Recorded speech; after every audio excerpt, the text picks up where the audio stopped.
Este programa é livre para todos os públicos. É vossa face que eu procuro, Senhor. É vossa face que eu procuro. Mais uma vez, Senhor.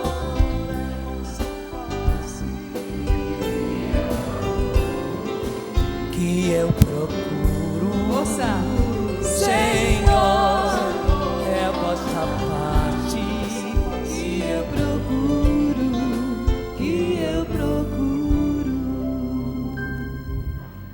Você viu já como começou o Evangelho de hoje. Ouvistes o que foi dito: não cometerás adultério. Interessante que hoje, quando começou o cantinho da criança, eu estava com a televisão ligada e a menina que inicia o programa, ela disse para as crianças, porque o programa Cantinho da Criança é para criança com linguagem de criança. Ela disse para as crianças: a palavrinha de hoje, no Cantinho de Criança, é esta: adultério. Eu até levei um susto e pensei, como é que eles vão trabalhar com isso no programa de hoje para crianças? E ela foi explicando do jeito para a criança. Depois todo o programa foi desenvolvendo isso. Você sabe que a cada dia o cantinho é feito baseado na palavra de Deus, no Evangelho do dia. E hoje eles tiveram a coragem de falar às crianças a respeito de adultério. E vendo a sequência do programa, eu vi que eles tinham toda a razão, porque infelizmente as nossas crianças, deixe eu dizer os nossos filhos, talvez graças a Deus não sejam os seus, mas os nossos filhos estão enfrentando isso. Eles estão vendo isso dentro de casa. Desculpe a expressão, mas eles estão sendo vítimas do adultério, ora do pai, ora da mãe. E a nossa equipe do Cantinho da Criança se viu obrigada, uma vez que o Evangelho era este, se viu obrigada a dizer para as crianças o que é preciso dizer a respeito de adultério. Eu vi que trataram muito bem o assunto, que é uma dor tremenda para a criança, mesmo se a cabecinha da criança não entende o que está acontecendo com seu pai, com a sua mãe. Veja, ainda não se trata de separação, não se trata de um para um lado e outro para o outro, e a criança ficar com um ou com outro. Ainda não se trata disso. Mas se há adultério, se há infidelidade dentro do casamento, mesmo que a cabeça da criança, e quando eu digo criança também é o menino e a menina, mais ainda o adolescente e a adolescente, mesmo que a cabeça não entenda, as nossas crianças são muito mais intuitivas do que racionais. E você sabe que a gente capta muito mais as coisas pela intuição do que pelo raciocínio. E provavelmente nenhum de nós imagina o que uma criança sofre com a infidelidade de um de seus pais.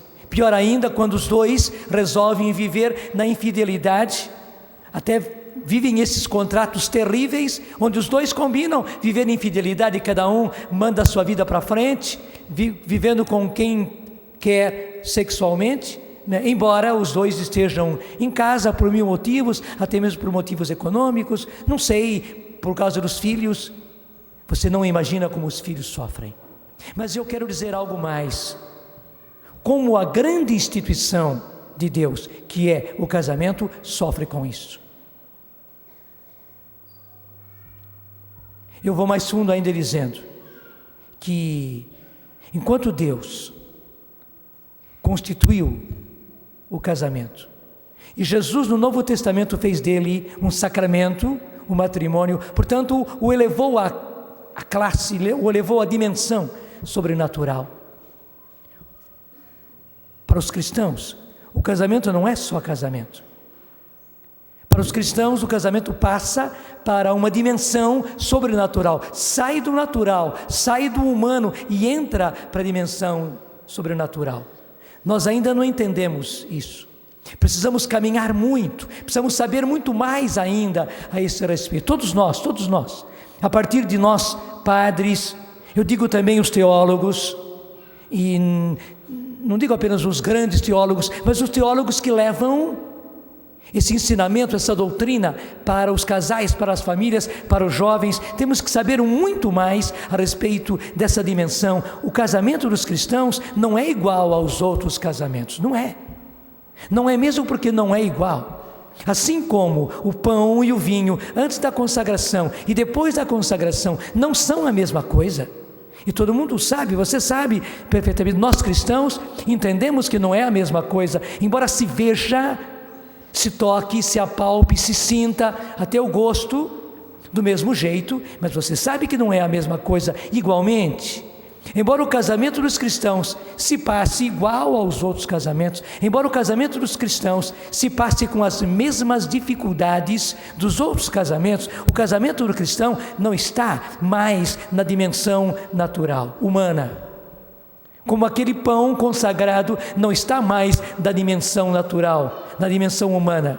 Passou para ser pão eucarístico, passou para ser corpo, sangue, alma, divindade de Jesus. Igualmente, o casamento dos cristãos passou para a classe, para a dimensão de sacramento. Ele é agora matrimônio. E o próprio São Paulo tem a ousadia, mas é uma ousadia natural, de comparar o casamento, a união que há entre Cristo e a sua igreja, onde ele diz para os maridos: maridos, amai as vossas mulheres, como Cristo amou a sua igreja e se entregou por ela, para prepará-la e entregá-la depois, no final dos tempos, pura, sem mancha, nem ruga, mas perfeita. E diz São Paulo: assim como Cristo faz assim com a sua igreja, ele se entrega totalmente a ela, para prepará-la e entregá-la ao Pai, totalmente preparada, totalmente pura, perfeita. Diz São Paulo: é assim que os maridos precisam amar as suas esposas. Ele passou da dimensão humana para a dimensão sobrenatural. E veja, justamente porque o matrimônio dos cristãos é sacramento, o inimigo está há bastante tempo numa sanha terrível para pôr no chão, para destruir, igualzinho aquelas duas torres lá nos Estados Unidos, que de uma hora para outra, primeiro foram atingidas e depois implodidas, e elas implodiram incendiando. É isso que ele quer fazer com cada casamento e com a instituição do casamento, e no caso do matrimônio cristão. Não tenha dúvida, até se você, graças a Deus, está bem no seu casamento, dê graças a Deus mesmo. E aquele que está em pé, veja que não caia, porque o inimigo está lutando para isso, e lutando com unhas e dentes, para destruir todos os casamentos. Ele quer destruir a instituição casamento, e mais ainda a instituição matrimônio, porque ela já foi colocada por Jesus na ordem sobrenatural. Ele está fazendo isso no mundo inteiro, ele está fazendo isso com todos, portanto ele está fazendo isso também com o seu casamento. Nenhum de nós, desculpe, pode dar bobeira. Não fique pensando: não, eu estou livre disso, o meu casamento foi muito bem preparado, muito bem alicerçado, nós estamos muito bem. Graças a Deus que é assim. Quem pensava que aquelas duas torres, solidamente construídas, fossem ser destruídas da forma que foram, e naquela ocasião, que ninguém esperava? Eu sei que é duro falar isso, eu sei que é uma má notícia que eu estou dando a você, mas assim como os terroristas estavam tramando há muito tempo, e chegou o dia, chegou a hora de o plano deles ser executado, e executaram, desculpe, na cara dos americanos, diante de toda a defesa dos Estados Unidos, diante da CIA, diante de tudo, da FBI, diante de tudo. Ninguém pôde se opor, ninguém pôde opor nenhuma resistência. E as torres foram atingidas, uma primeiro, a outra logo depois. E ninguém pôde fazer nada entre uma e outra. E logo depois ninguém conseguiu fazer nada, tudo desabou, tudo implodiu, tudo foi para dentro da terra, tudo foi incendiando, sem que ninguém esperasse. É uma triste notícia que eu tenho que dar. O inimigo quer, o que os terroristas fizeram é um sinal claro para o mundo do que o inimigo verdadeiro, que o terrorista verdadeiro, muito mais do que qualquer Bin Laden desse mundo, quer fazer e está fazendo com cada casamento para implodir a instituição chamada casamento e para nós cristãos matrimônio. Lá nos Estados Unidos, a arma usada foi avião. Tanto assim que eles todos, e hoje vocês já viram nos vários noticiários, que não somente eles, uma porção deles estudaram, foram aprender pilotagem. Todos eles se tornaram bons para pilotar aviões. Estavam preparados para fazer isso, para usar do avião como uma arma, e usaram, meu Deus do céu, com que perfeição, que nem mesmo os radares puderam observar. Quando viram, a coisa já tinha acontecido. Qual é a arma que o inimigo está usando para destruir o seu casamento? Deixa eu dizer, a palavrinha que foi usada hoje no cantinho da criança, que é a palavra do Evangelho: adultério. Talvez você tenha levado até mesmo um susto. Talvez você, homem, não sei se você que está aqui, mas que, e em geral, deixa eu dizer, nós homens levamos muito na banguela. E você sabe o que é banguela? Banguela não é só apenas não ter dentes. Quando eu falo a palavra banguela, é a gíria dos motoristas, que nas grandes descidas da estrada, especialmente os caminhoneiros, nesses grandes caminhões, essas carretas, eles põem no ponto morto e deixam o caminhão embalar e ir na velocidade, para não gastar combustível, uma tolice, né? Porque o risco que se corre não corresponde ao pequeno gasto de combustível, mas muitas vezes fazem isso, põe na banguela, deixa no ponto morto e o caminhão vai pegando velocidade, e quantos acabaram se acidentando e acidentando a outros nisso, porque você sabe muito bem, na hora de querer colocar a marcha, muitas vezes a marcha não entra. E até mesmo uma vez que eu preguei sobre isso, veio um caminhoneiro dizer para mim: padre, você precisa aprender uma outra coisa, porque você não é caminhoneiro, você não sou mesmo. É que nem é questão de tentar pôr a marcha. Ele tem que colocar antes uma marcha alta, em que o caminhão ainda está em velocidade, porque não pega nenhuma marcha mais baixa. Uma marcha para poder conter o caminhão, disse ele, é impossível pegar. Ele tem que colocar uma marcha ainda alta, mas engatar a marcha, depois diminuir a marcha, depois diminuir a marcha, depois diminuir a marcha, até chegar uma marcha. Você sabe que as grandes carretas têm muitas marchas, não tem apenas 5 como os nossos automóveis. Isso eu sei, né? E você sabe também. Então disse ele, tem que baixar várias marchas, onde o caminhão possa estar na situação de ser dominado. Você entendeu? Infelizmente, muitas vezes, os casais, especialmente você homem, está levando o seu casamento na banguela, porque você está levando na banguela a questão do adultério, a questão da infidelidade. Deixa eu dizer, primeiro em plano humano, a nossa sociedade exaltou o adultério, exaltou a infidelidade. A nossa sociedade machista e a nossa sociedade de homens Exaltou o fato do homem, além de ter a sua esposa, e às vezes tem bem a sua esposa, o seu casamento, os seus filhos, mas para o homem, a nossa sociedade fez parecer uma grande aventura, uma grande satisfação, uma glória mesmo, né, uma honra para o homem, né, ele ter as suas aventuras fora do casamento, ele partir das aventuras para coisas mais fixas, e sair com os amigos, e quando sai de viagem ele é infiel, ele adultera. Claro, ele não está em casa, ele não está na própria cidade, ele às vezes nem está no próprio país, né? O homem se dá o direito, até entre os colegas, porque desculpe, até quando se fazem certas convenções de empresa, de fábrica, de classes, infelizmente, já está no pacote, né?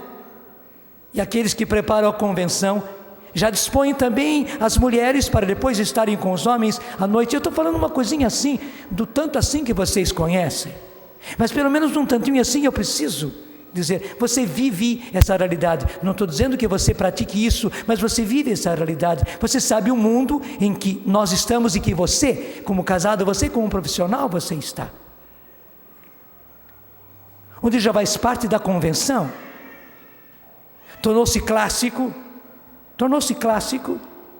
que além de na pauta dos trabalhos do dia ter isso e mais aquilo, nos determinados horários, à noite, desculpe, tem farra, e de alta classe, com mulheres bem escolhidas, e já pré-contratadas, para as noitadas, com aqueles que estão numa convenção, de todos os tipos de convenção, desde convenções científicas, de médicos, de outras classes, de empresas, de negócios, de política, e você sabe disso. A nossa sociedade, infelizmente, tem exaltado o adultério. Eu vou precisar mudar de microfone por causa do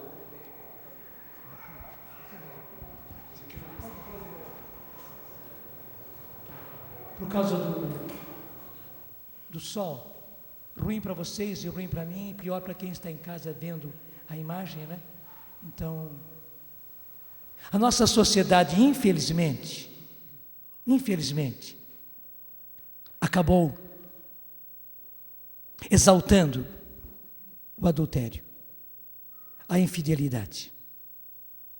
Além disso, para os homens casados, parece uma exaltação ele contar para os seus amigos as façanhas que ele fez, as façanhas que ele faz em questão de infidelidade. Deixa eu dizer, até mesmo quando ele conserva a sua família, até mesmo quando ele conserva o seu amor à sua família, aos seus filhos, à sua esposa, mas ele, desculpe, como que se sente no direito de fora de casa. E quando está longe da mulher, ainda mais quando está em outra cidade, mas longe da mulher, às vezes na mesma cidade, mas longe dela, ele se sente no direito de ser infiel. Eu não gostaria de estar falando isso, mas não adianta querer tapar o sol com a peneira. Se hoje o Senhor nos dá esse evangelho, gente, nós temos que enfrentá-lo. Eu não tenho culpa se o Senhor colocou esse evangelho logo na missa de início do nosso acampamento. Para quê?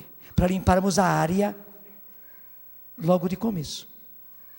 Porque talvez você nem imaginasse, mas você estava com aqueles terroristas, se tornando um expert em usar a arma da destruição do seu próprio casamento. E essa é a boa notícia que eu estou lhe dando. Talvez também assuste a você, mas você estava se tornando expert, como aqueles terroristas, em usar a arma da destruição do seu próprio casamento. Eu não estou contando histórias de carochinha. Eu sei daquilo que eu estou falando. O demônio escolheu como arma, assim como os terroristas escolheram aviões, e eles não fizeram qualquer voo, não. Eles escolheram os voos, eles sabiam que tipo de avião era usado em cada um daqueles voos que foram escolhidos. O inimigo escolheu bem.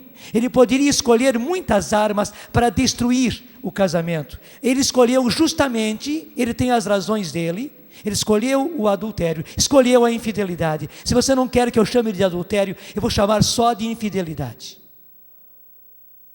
Mas essa é a arma que o inimigo escolheu. E você talvez tivesse usado durante muitos anos da sua vida, talvez você ainda, infelizmente, estivesse usando e aprendendo a usar bem, porque você sabe, tudo se faz com treino, né? A primeira vez que o marido adultera, até ele fica sem cara, fica sem jeito e tal, e é difícil para ele disfarçar e esconder, mas depois, desculpe, né? O malandro aprende rápido a ficar malandro, e daí para frente tudo se facilita, né?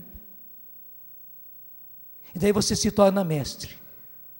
Você volta para casa com toda aquela cara de pau. Talvez tenha relação com a esposa naquela própria noite, e a coitada nem se apercebeu. Meu marido está cansado. Ele não foi tão bem como costuma ser, porque está cansado, mas foi bem, graças a Deus. E a coitada nem imagina o que ele fez fora de casa. Me desculpe ter que estar tratando disso hoje aqui. É que, assim como no cantinho da criança, a nossa equipe teve a ousadia de tratar isso com as crianças, eu tenho que tratar esse evangelho com os casais. Se você não está classificado aí, Deus te abençoe. Deus te abençoe. E digo, meu amigo, nem queira saber como é que se usa esta arma que o inimigo está usando para destruir os casamentos. Nem queira saber. Esteja longe, longe, longe, longe, longe. Se você usou, se você se tornou até perito em usar, se você estava usando, hoje é o dia de você dizer não, porque hoje você entendeu.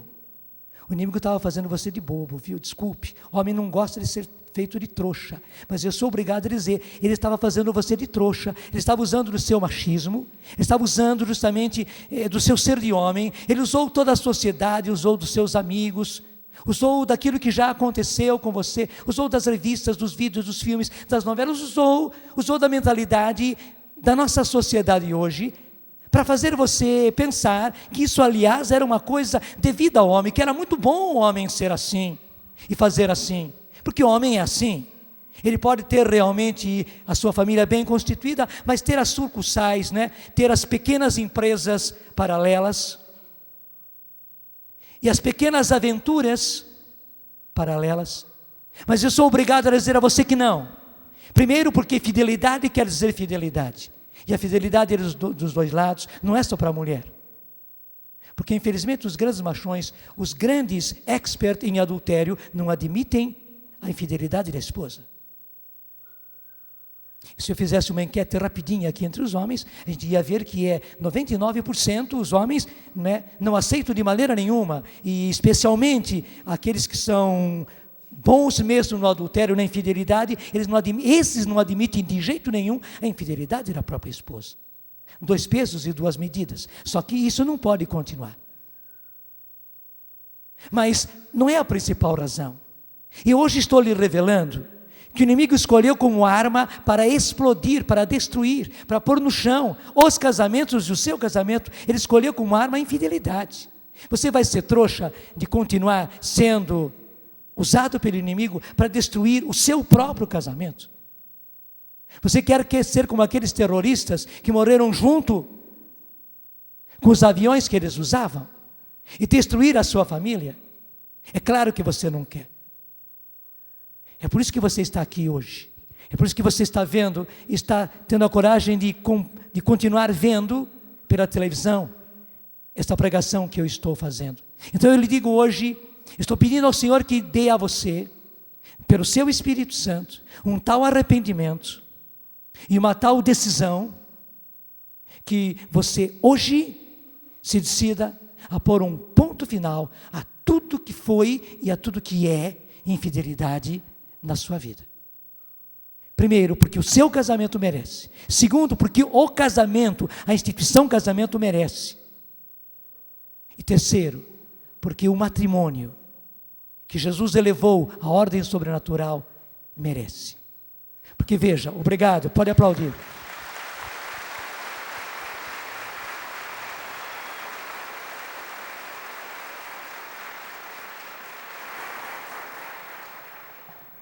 Porque eu preciso acrescentar uma coisa. E ela não é uma simples comparação, ela é uma realidade. Assim como se, infelizmente, acontece de haver profanação da hóstia consagrada, e de quando em quando a gente sabe que pessoas profanaram a hóstia consagrada, que a olhos humanos ela continua parecendo pão. Antes e depois da consagração, pela aparência é a mesma coisa. Mas você sabe muito bem a gravidade do que é profanar uma hóstia consagrada, porque ela foi consagrada. Eu preciso dizer que, infelizmente, acontece a mesma profanação com outro sacramento que está na mesma linha. Sacramento é tudo igual. Também se profana o sacramento do matrimônio, e a principal profanação do sacramento do matrimônio é a infidelidade. Quem profana o sacramento do matrimônio com a infidelidade é igual àquele que profana a hóstia consagrada, porque nos dois ele está profanando o corpo de Cristo. Nos dois. Não está escrito que os dois serão uma só carne? Não está escrito que, maridos, amai as vossas mulheres como Cristo amou a igreja e se entregou por ela, indo até a morte e morte de cruz, para prepará-la e torná-la pura, santa, sem mancha, sem ruga, sem defeito algum, mas santa e irrepreensível diante de Deus. E diz, é assim que os maridos precisam amar as próprias esposas. Portanto, profanar o sacramento do matrimônio pela infidelidade é igual. É a mesma dor no coração de Deus. É a mesma dor no coração de Deus. Talvez você não soubesse disso. E talvez por isso mesmo, o mundo mais facilmente acabou convencendo você e você foi para o adultério. Mas hoje, inclusive, além de tudo que eu falei, você entender que é uma profanação igualzinha à profanação que se poderia fazer com uma hóstia consagrada. Hoje é o dia de você dizer, daqui para frente, para sempre, não a todo tipo de infidelidade, a todo tipo de adultério. Começa aqui o seu primeiro dia de total fidelidade ao seu casamento, à sua esposa, aos seus filhos, à sua família. E à grande instituição do matrimônio que o demônio não pode destruir. E sabe, gente, assim como Jesus disse, tu és Pedro e sobre esta pedra edificarei a minha igreja, e as portas do inferno não prevalecerão contra ela. E é verdade, e você está vendo como o Papa João Paulo II, na situação que ele está, no grau de idade que ele está, e no grau de fragilidade que ele está, ele luta, ele põe tudo, ele não tem mais físico para lutar, mas ele põe toda a alma dele. É só você ver os olhinhos brilhantes, é só ver como ele lê, porque eu sei que existem pessoas bem estúpidas que acham que ele está sendo incapaz de dirigir a igreja, mas uma demonstração é ver a leitura dele. Os lábios dele já têm dificuldade, mas ele lê perfeitamente. Verdade ou não é? O Papa João Paulo II não gagueja na leitura. Os olhos dele são vivos. Você já viu óculos no Papa João Paulo II? Não vê. E ele não usa lente de contato, não. Nem lente de contato azul. Ele não é artista que precise disso. Os olhos azuis dele são naturais mesmo. São lindos porque a alma dele é linda. E esse homem tem visão. E a visão física dele demonstra a visão espiritual que ele tem. E a força que ele tem para continuar lendo e não somente celebrando todas essas funções, né? E irá agora a Toronto no mês de julho. Gente, a questão de um mês nós estaremos lá, não é, Dunga? Daqui a um mês nós estaremos lá em Toronto e temos a certeza, o Papa João Paulo II estará no nosso meio, e cada vez que ele vai para um acontecimento como esse, ele volta a ficar cheio de vida. Ele está lutando, porque ele tem a certeza que as portas do inferno não prevalecerão contra a igreja, a instituição. sobrenatural que a igreja é humana. Veja, todo esse escândalo que fizeram surgir a respeito da pedofilia, nós diríamos, isso vai destruir a igreja. E para dizer a verdade, teria toda a força humana de destruir a igreja. Embora exista, e é bom que você saiba disso, muita mentira atrás disso. Muita mentira. E a imprensa pegou um pouquinho de tinta preta e fez dela um enorme de um borrão. Você sabe que forças adversas querem destruir a igreja, mas com verdade ou com mentira, e infelizmente é mais fácil destruir com mentira do que com verdade. Eles tinham na mão matéria-prima suficiente para destruir a igreja, se ela fosse a maior instituição humana. Pegue a maior instituição humana que possa aparecer, não sei se você calcula que a maior instituição humana é a ONU, não sei. Pegue a maior instituição humana, a matéria-prima, a arma que eles tinham na mão era suficiente para destruir qualquer instituição humana. Não destruir e não vão destruir a igreja, nem com a arma que usaram e nem com nenhuma outra. E é por isso que João Paulo II está lutando. E se o inimigo não conseguiu, é também porque nesses anos todos, João Paulo II tem sido um herói. Eu estou convidando você, especialmente você homem, a ser homem tanto quanto João Paulo II. Eu tenho a certeza que aquele homem nunca teve um ato sexual. Nós todos temos a certeza que ele viveu castidade todos os anos da sua vida. Mas que homem maravilhoso, meu Deus do céu, que herói. Eu estou convidando você, especialmente você homem, a ser herói tanto quanto o nosso pai, João Paulo II, é herói, para que você sustente a sua instituição sagrada que é o matrimônio, tanto quanto João Paulo II se dá e se entrega e vai se desgastando para não deixar que se destrua a instituição sagrada que foi colocada nas mãos dele. Assim como Jesus disse, tu és Pedro, ele era Simão, mas Jesus disse, tu és Pedro, e sobre essa pedra edificarei a minha igreja, e as portas do inferno não prevalecerão contra ela. Ele disse igualmente, tu és Carol Wojtyla, eu te faço João Paulo II, e sobre ti eu vou continuar edificando a minha igreja, e as portas do inferno não prevalecerão contra ela. E graças a Deus, João Paulo II está dando tudo para que não se destrua a instituição que foi entregue nas mãos dele. Nas suas mãos também foram entregues, nas mãos das mulheres também. E muitas mulheres heroicamente têm levado sozinho, desculpe esta bomba, porque você fez da sua instituição uma bomba. Porque eu volto a dizer que o adultério é a arma, e muitos de nós acabamos acendendo o estupim desta bomba, e as mulheres, graças a Deus, estão carregando, e com grande risco, tentando apagar esse estupim, que você mesmo acendeu, pela infidelidade e pelo adultério. Mas está na hora de acabar isso. É preciso que nós homens, assim como a igreja foi entregue a um homem, e aqui não há machismo não,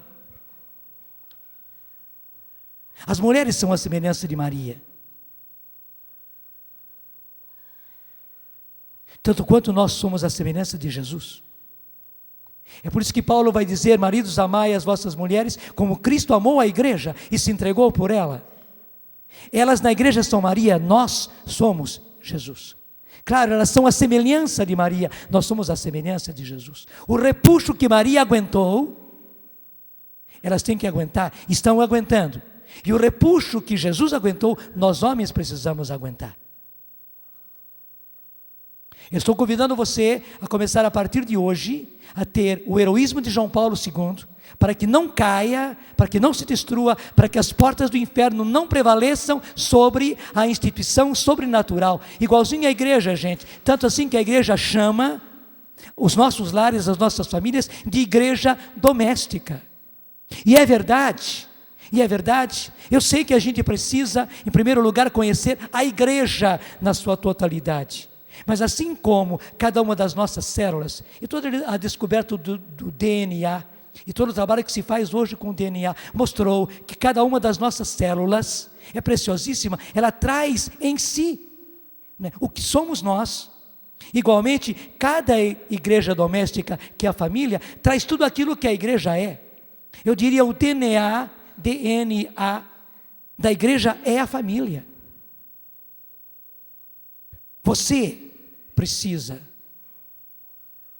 ser herói como João Paulo II, para que o inimigo não venha a destruir a instituição sobrenatural que é a sua família. E eu tenho a certeza, por causa dos homens e mulheres que estão surgindo cada vez mais. Assim como nós podemos dizer que as portas do inferno não prevalecerão contra a igreja, também as portas do inferno não prevalecerão contra a família, contra o casamento. Repito que o inimigo está realmente de mira para destruir e para acabar com a instituição casamento. Mas não vai conseguir. E eu sei disso pela reação que Deus está dando a graça de os casais terem. Digo, Deus precisa de casais como você, como vocês, mesmo que tenha que se arrepender, mesmo que tenha que retomar tudo de novo, mesmo que tenha que restaurar tudo de novo, mesmo que tenha que hoje tomar uma decisão drástica, uma decisão heróica, eu vou parar com tudo isso e eu vou viver fidelidade, fidelidade, fidelidade, fidelidade. Vou ter que viver fidelidade e vou viver fidelidade. E começa um PHN hoje e daqui para frente, por hoje não vou ser infiel, por mais que haja tentação, por mais que venham telefonemas, por mais que venham chantagens, por mais que venham recados, eu não vou ser infiel, mesmo que os meus amigos todos sejam, mesmo que a minha turma seja, mesmo que na convenção a qual eu fui, o pessoal foi para a farra de noite, cada um foi para o quarto com uma outra mulher, eu não vou fazer isso, eu vou dispensar. Talvez venha a ser heroísmo, mas meu amigo, o Senhor precisa de heroísmo em situações chaves. Só o heroísmo salva. E você não pode continuar usando a arma que o próprio inimigo colocou nas suas mãos para você ser o destruidor do seu casamento. Hoje estou abrindo os seus olhos, eu não estou exagerando, estou abrindo os seus olhos. Talvez você não tivesse essa visão, o mundo cegou você. Mas hoje estou mostrando no nome do Senhor que o inimigo colocou nas suas próprias mãos a arma para você mesmo destruir a sua família e destruir o seu lar, e destruir o seu casamento. Você não pode mais continuar usando esta arma. Pode aplaudir para valer, porque você vai assumir isso. Você não aplaude a mim, você aplaude a essa realidade.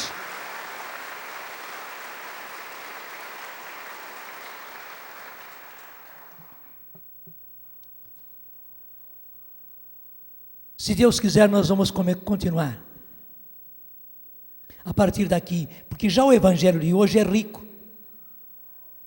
Só que eu já fui até aí e não deu para esgotar. Se Deus quiser, nós vamos continuar. Há muita coisa para falar ainda aqui. Fica para depois, numa das pregações do acampamento. Mas hoje é um dia de decisão. Desculpa, talvez você tenha que se propor assim: não vou ser mais trouxa.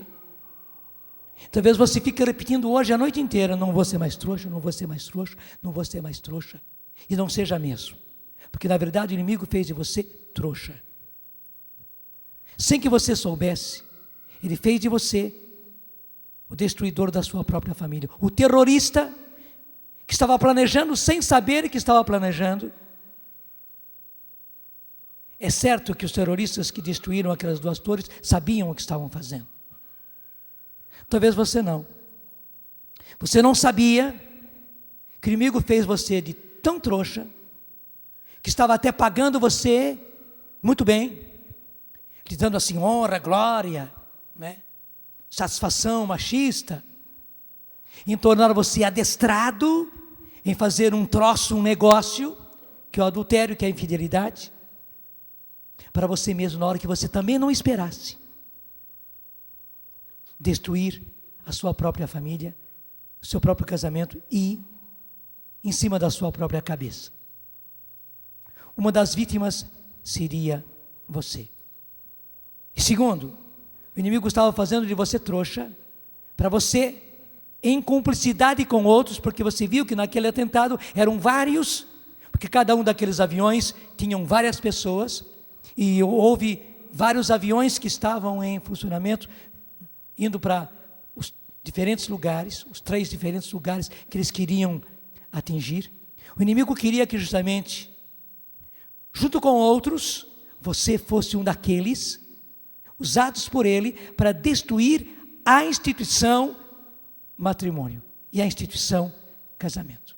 Hoje, pela sua mudança, pela sua transformação, nós estamos ganhando ganhando maravilhosamente, uma grande oportunidade, uma grande graça de isso não acontecer. As portas do inferno não prevalecerão contra o casamento. O casamento irá estar em pé até a vinda de nosso Senhor Jesus Cristo, porque nós hoje resolvemos reagir. Porque nós hoje resolvemos reagir. Porque nós hoje resolvemos reagir. Ontem na pregação de quinta-feira, na missa, eu comecei a falar sobre santidade, a partir da santidade de Santo Antônio.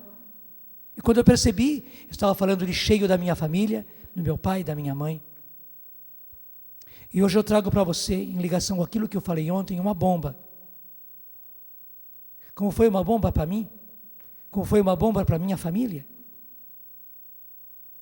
Eu disse ontem da vida santa que meu pai viveu, e que ele viveu a partir do casamento dele, que não foi fácil. Falei também de toda a santidade da minha mãe, como a minha mãe foi se tornando santa. Até vale a pena, se você não teve oportunidade, quem sabe até estava viajando, de ver a homilia de ontem, nós teremos à disposição. É só pedir a homilia de ontem, quinta-feira, e levar. Você vai gostar muito, porque foi uma graça aquela homilia, ontem, quinta-feira. Como é que eu disse que chamava? Eu vou lembrar o nome que a gente deu para essa palestra de ontem, a homilia de ontem. Mas, onde eu falava da santidade do meu pai e da minha mãe, tirada do casamento, das próprias dificuldades do casamento. Mas hoje eu preciso falar de uma bomba, porque quem me contou isso foi minha irmã, depois da morte do meu pai. A Maria, minha irmã mais velha, disse: olha, Jonas, um dia minha mãe, a nossa mãe, me chamou e disse: Maria, eu preciso dizer para você que, infelizmente, o seu pai tem outra mulher e tem outra família. A minha irmã ficou naquele estado, como eu fiquei também, quando a minha irmã começou a contar. Era inacreditável. E a minha mãe continuou. Durante muito tempo, eu também não quis acreditar nisso, mas os fatos foram mostrados. E a pergunta: mas mãe, que fatos? Eu disse: olha, minha filha, faz bastante tempo, não sei se você notou, a minha irmã já era casada, não sei se você notou, que toda vez que chovia, seu pai saía de casa, pegava a bicicleta e saía, e voltava bem mais tarde. E foi observando isso, e perguntando: o que o Sérgio faz toda vez que chove? Ele pega a bicicleta, porque não tinha carro, né? E nunca teve, coitado. E só volta tarde. Daí, de tanto observar, eu comecei a apertar e perguntar para ele. Seu pai dava uma risadinha e não respondia nada. Até disse a minha mãe. Daí eu fui mais firme, fui mais fundo.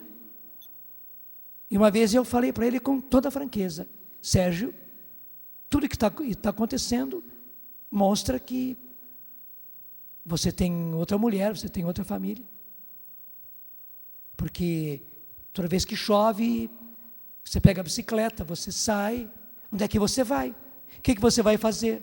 Você fica horas fora. Quando você volta, eu já perguntei, você dá uma risadinha e não diz nada.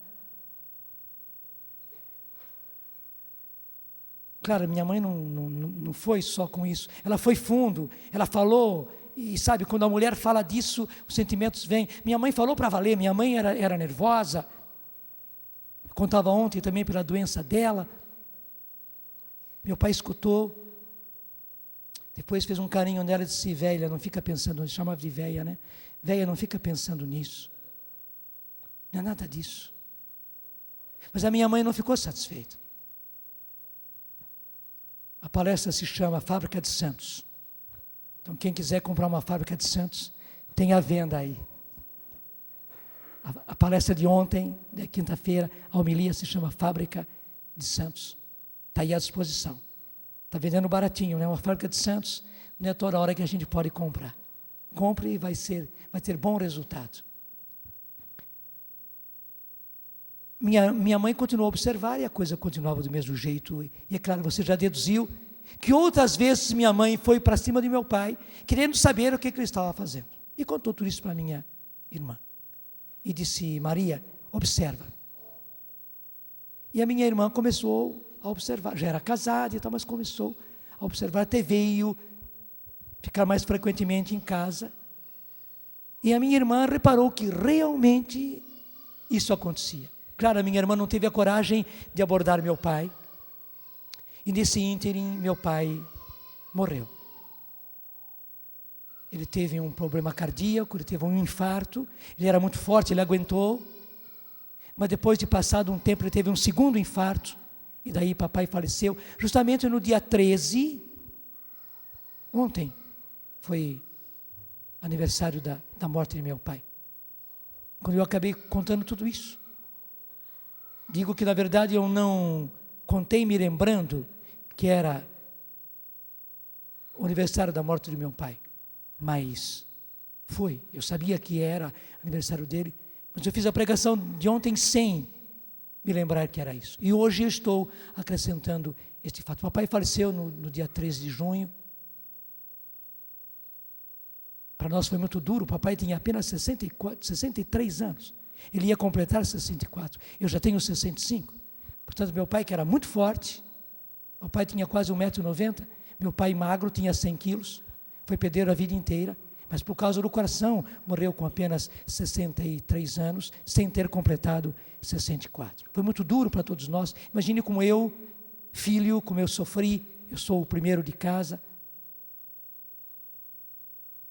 Houve a missa de 7º dia. E a minha irmã contou isso. E depois a minha mãe, que passou o último ano da vida dela comigo na Canção Nova. Eu um dia puxei o assunto e a minha mãe confirmou tudo, né? E a minha mãe chorava e contava com detalhes o que a minha irmã não tinha contado. E aí uma e outra me contaram que na missa de 7º dia, primeiro, a igreja estava cheia de pobres atendidos pela Conferência Vicentina, porque papai era vicentino, papai foi o fundador da Conferência dos Vicentinos na nossa paróquia, lá na Vila Nova Cachoeirinha, em São Paulo.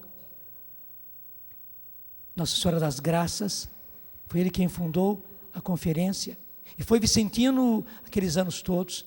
A igreja estava cheia, lotada de pobres que eram atendidos pela Conferência Vicentina.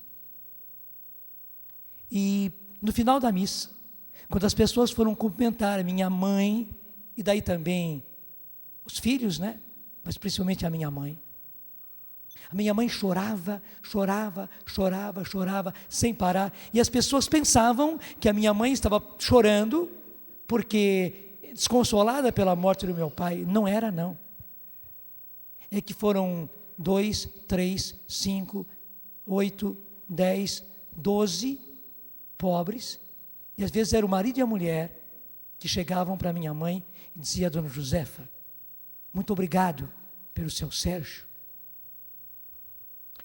porque ele durante muito tempo atendeu a nossa família. E a nossa casa estava muito desabrigada, dizia a pessoa, rapidinho para ela. E quando chovia, o seu Sérgio aparecia de bicicleta lá, para colocar plástico nas goteiras do telhado, até que ele pudesse refazer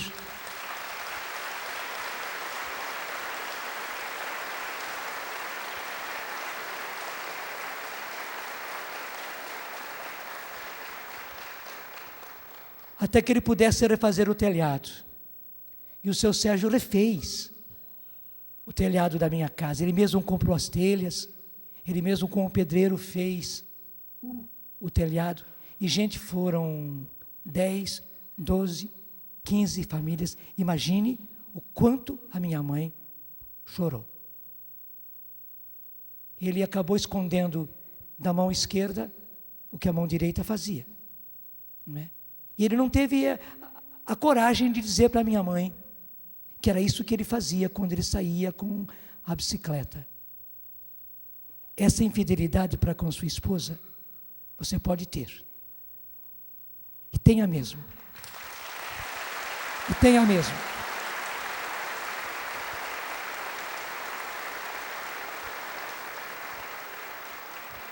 Construa o telhado de muitas casas, para reconstruir desde o alicerce a sua casa.